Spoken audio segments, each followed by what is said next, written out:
Lazima tuwapongeze, lakini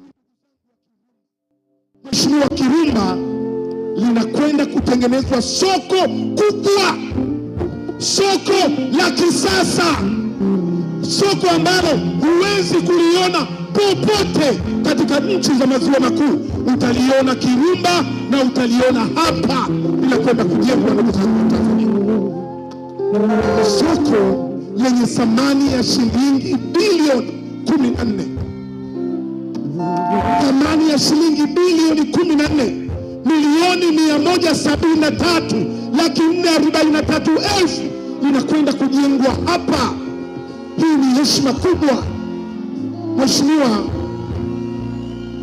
mradi huu usingewezekana, barabara hizi zisingewezekana kama sio utekelezaji wa ilani ya Chama cha Mapinduzi inayoongozwa na serikali ya awamu ya 6 inayoongozwa na Daktari Samia Suluhu Hassan.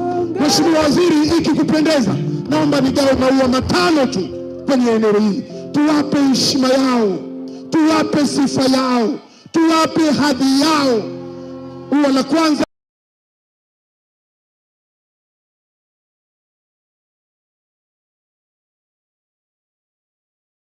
4 million transferred to a law firm. C, Kenya shillings 26,993,350 investment in fixed term deposits as follows. 1, on 27th of May 2024, Kenya shillings 9,993,350. 2, on 11th July 2024, Kenya shillings 17 million. The utilization of funds was reasonably believed to be an act of corruption and money laundering, as most of the money was withdrawn in cash rather than bank transfers, which is a custom for huge payments. His Excellency Rigathi Gachagua is reasonably suspected to be the principal beneficiary of these dubious transactions. C, St. Nicholas Rehabilitation and Industrial Training Institute Limited.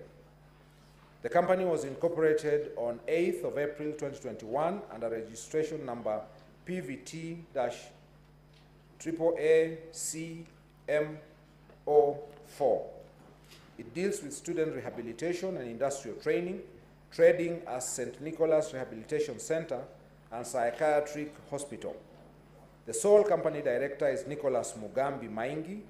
The company operates an account at Equity Bank, opened on 18th August 2017, with the company director as the sole account signatory.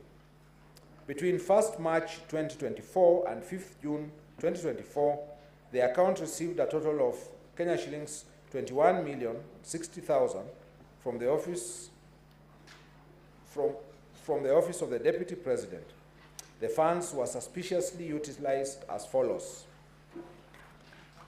A, Kenya shillings 2 million was allegedly used to purchase a white Toyota Prado from Umarali Motors Limited for Kenya shillings 8.5 million.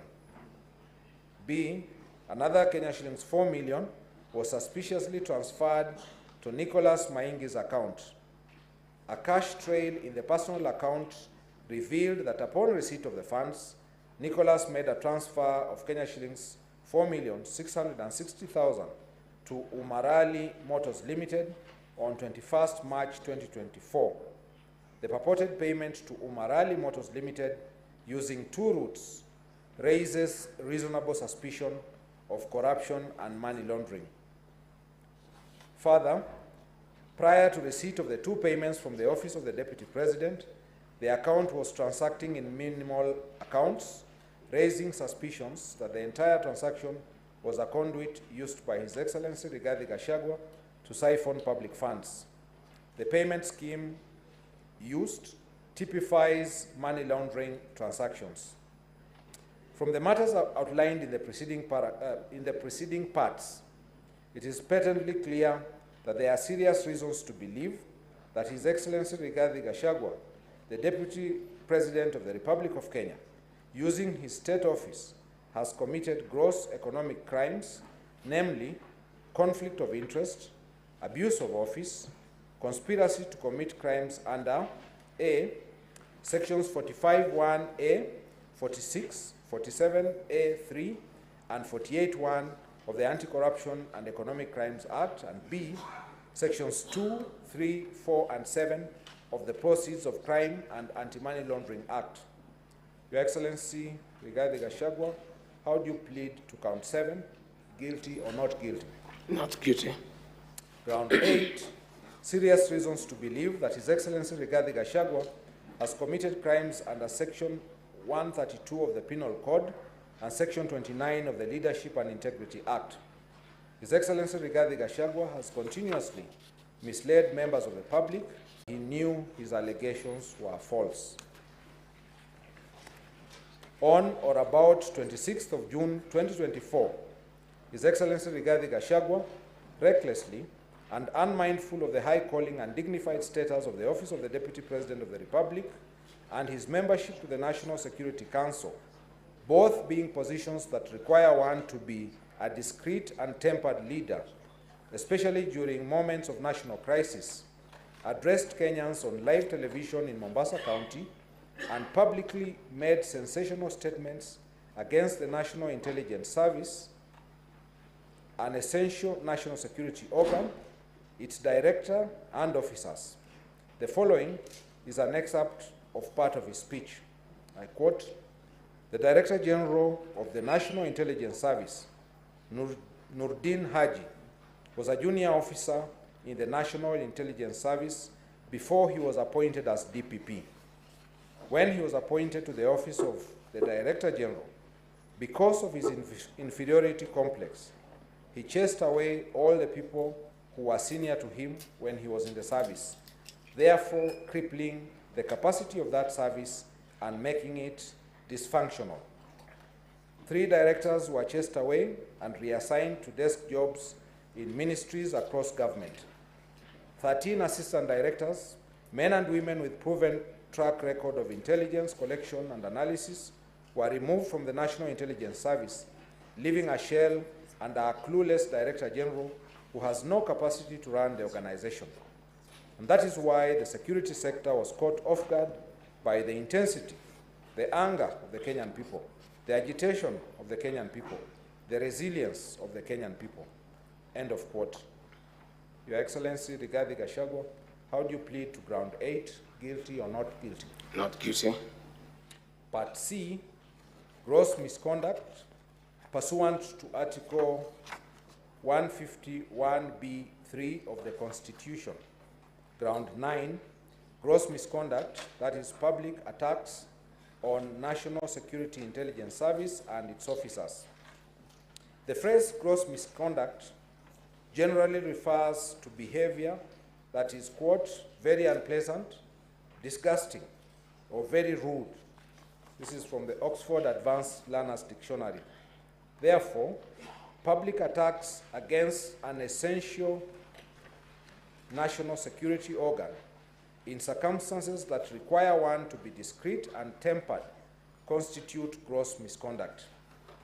On or around 26th of June 2024, His Excellency Rigathi Gachagua, the Deputy President of the Republic, of the high calling and dignified status of the Office of the Deputy President of the Republic of Kenya, and his membership to the National Security Council, both being positions that require a leader to be discreet and tempered, especially during moments of national crisis, addressed Kenyans on live television in Mombasa County and made a scathing attack on the National Intelligence Service, an essential national security organ. His Excellency Rigathi Gachagua extended the extremely reckless personal attacks to the Director General of the institution. With the unprecedented acts, His Excellency Rigathi Gachagua acted in a manner that is incompatible with the high calling and dignified status of the Office of the Deputy President and member of the Cabinet and the National Security Council. The attacks against the National Intelligence Service and its Director General constitute gross misconduct and an impeachable offense to the extent that A, they are incompatible with the high calling and dignified status of the Office of the Deputy President of the Republic of Kenya, B, they undermine national security from both internal and external points of view.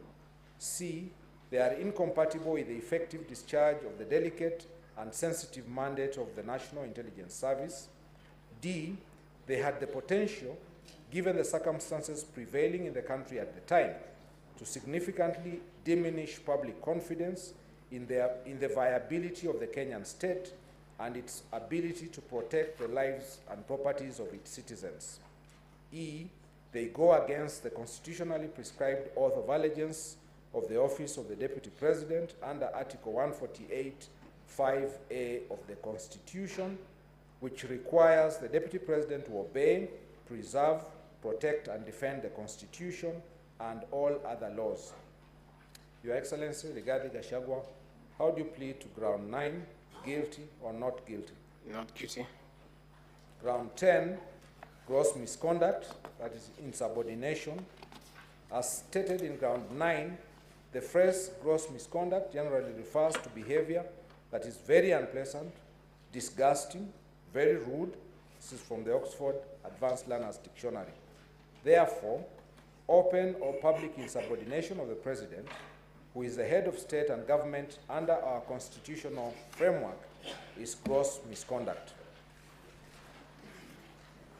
As stated in the preceding parts, Article 147(1) of the Constitution designates the Deputy President as the principal assistant of the President, who shall deputize for the President in the execution of the President's functions. His Excellency Rigathi Gachagua has persistently undermined, demeaned, and committed insubordination instead of assisting the President in executing the state executive mandate. Instead, he has opted to run a smear campaign against the presidency for political expediency. Further, whereas Article 147(2) of the Constitution requires the Deputy President to perform the functions conferred by the Constitution and any other functions that the President may assign, His Excellency Rigathi Gachagua is openly sabotaging the state's efforts in agriculture, including the coffee, tea, sugar, and milk sectors, which the President tasked him to oversee.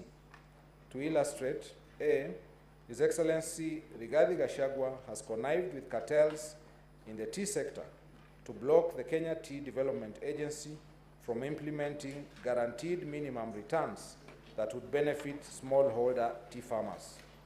B, His Excellency Rigathi Gachagua has influenced his family members, allies, associates, and proxies to take control of a local cooperative society, name withheld in Madeira, which they are financially hemorrhaging.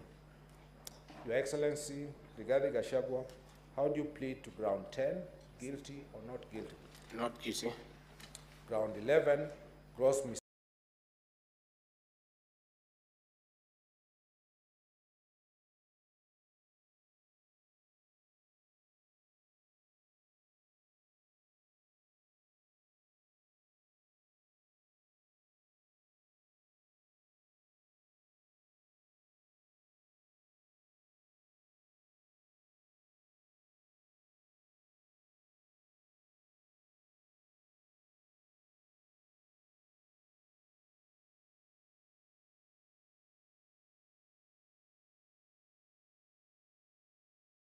misconduct